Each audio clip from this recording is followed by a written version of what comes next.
ഫാത്തിമത്തു സഹ്റ റളിയല്ലാഹു അൻഹ ഒരിക്കൽ പള്ളിയിൽ വന്നപ്പോ കണ്ണ് വല്ലാതെ, റസൂലുള്ളാഹി തങ്ങളുടെ വീട്ടിൽ വന്നപ്പോ കണ്ണ് വല്ലാതെ ചുവപ്പ് നിറം. എന്താ മോളെ ഫാത്തിമ കണ്ണൊക്കെ ചോദിരിക്കണത്? ഒന്നുമല്ല, ഞാനും എന്റെ ഭർത്താവായ അലിയും കൂടി തമാശ പറഞ്ഞ് കുറച്ച് കൂടുതൽ ചിരിച്ചു. ഞാൻ കുറെ കൂടുതൽ ചിരിച്ചിട്ട് കണ്ണ് ചോന്നതാണ്. മകളെ ഫാത്തിമ, നീയും നിന്റെ ഭർത്താവായ അലിയും കൂടി തമാശ പറയുന്നതിനിടയിൽ ചിരിച്ച് കണ്ണ് ചുമന്നു, അത്രമാത്രം തമാശ പറഞ്ഞു. നല്ലത് തന്നെ, ഞാനതിനെ കുറ്റപ്പെടുത്തുന്നില്ല.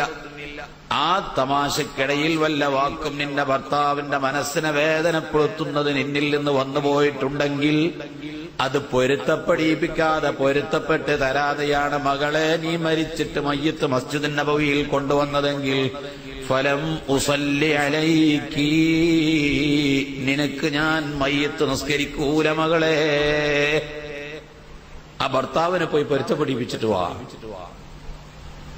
ഇത്രത്തോളം ഒരു ഭർത്താവിന്റെ ഹുക്കൂക്കുകളെ പഠിപ്പിച്ച, തമാശയിൽ പോലും ഒരു ഭർത്താവിന്റെ മനസ്സിനെ വേദനപ്പെടുത്തുന്ന ഒരു വാക്ക് പറയരുത് എന്ന് പഠിപ്പിച്ച നബി സല്ലല്ലാഹു അലൈഹി വസല്ലം തങ്ങൾ ശരീഅത്തുൽ ഇസ്ലാം, ഒരു പെണ്ണും ആണും തമ്മിലുള്ള ഹക്ക്, ഭാര്യയും ഭർത്താവും തമ്മിലുള്ള ഹുക്കൂക്കുകൾ എത്ര കടുപ്പമാണ്.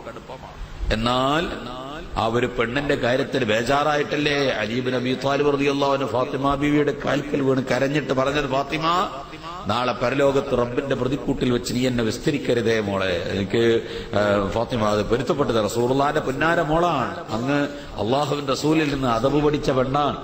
എന്തെങ്കിലുമൊക്കെ ഞാനൊരു ലഈഫാണ്, ഫഖീറായ മനുഷ്യനാണ്.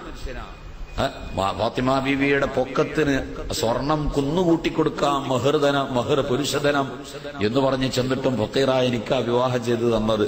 എന്തെങ്കിലുമൊക്കെ അപാകത എന്നിൽ നിന്ന് സംഭവിച്ചെങ്കിൽ നാളെ പരലോകത്തിൽ എന്റെ ഹബീബായ റസൂലുള്ളാഹിന്റെ മുമ്പിലിട്ടിട്ട് എന്നെ സൃഷ്ടിക്കരുതേ എന്ന് അലി റളിയല്ലാഹു അൻഹു ഫാത്തിമ ബീവിയോട് പറഞ്ഞത്. പെണ്ണിന്റെ കാര്യത്തിൽ പരലോകത്ത് കുടുങ്ങുമോ, ഒരാണിന്റെ കാര്യത്തിൽ കുടുങ്ങുമോ? രണ്ടുപേരും തമ്മിലുള്ള ഹുക്കൂക്കുകൾ അത്രയും വലുതാണ്.